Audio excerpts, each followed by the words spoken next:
Good morning, ladies. Good morning. We appreciate you both being with us. Thank you. Nancy, how many times do you see this happening?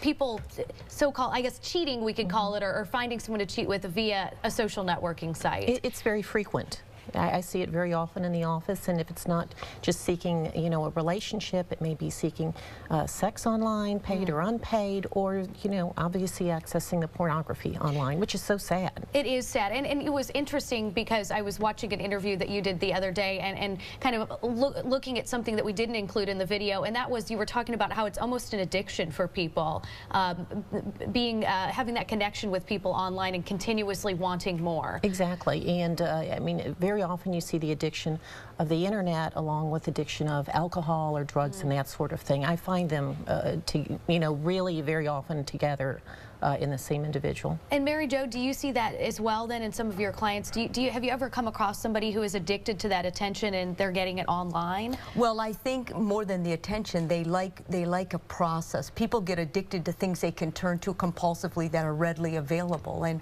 Facebook and texting and everything with media is very immediate. And you've got some tips for couples who are going to be on social networking, and I think this is interesting, Yes. Nancy. So what are those tips? Well, there's several, but most of all, share a password.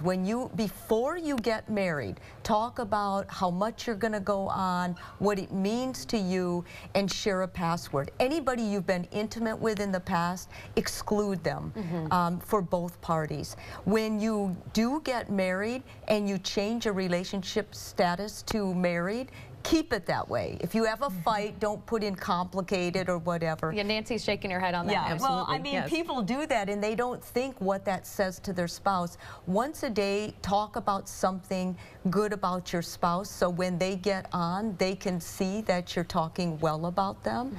And also remember in the back of your mind that the Facebook offers an opportunity for cheating.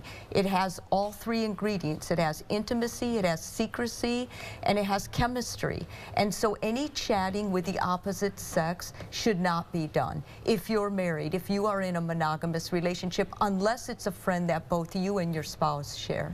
And Nancy, you said that you oftentimes spouses find out because people are kind of sloppy about it. Well, exactly. When they get online, they leave their mailbox open, and the spouse walks in and sees these, the emails that are going on between the paramours and the offending spouse, or they'll see that they leave these chat sites open up to see what they're pursuing. So they just get sloppy. They get, just like Mary Jo said, it's a compulsive thing, and they get so engrossed in the in the moment that they leave a trail behind. What's your best advice, Nancy? We'll end it on that for folks that are going to continue doing Facebook and at the same time while they're doing a custody battle or going through a divorce or happily married. Right. Well, I mean, it's very important. If you insist on having a Facebook, then just be very, very conservative. Don't put pictures of your children online. It can expose your children to strangers, and I think a judge or jury could consider that very poor judgment for you to have pictures of your children online. Also, make sure that you don't have pictures that are risque, social situations that shed a poor light on you, and just be aware that attorneys are seeking these sites for evidence. So just be aware of that. Be aware of that. All right. Natalie, I think it's so important too that couples understand when you get married that there is supposed to be complete transparency between your spouse and you. If you're chatting or doing something secretive that you are nervous your spouse is going to be upset about, do not put it on Facebook. Good advice, ladies. And Mary Jo, you're going to be sticking around with us, and we've got Doug Deloney, my tech guy. He's online over there chatting with you. If you have any questions for Mary Jo, let us know. He's there to take those and field those for us today.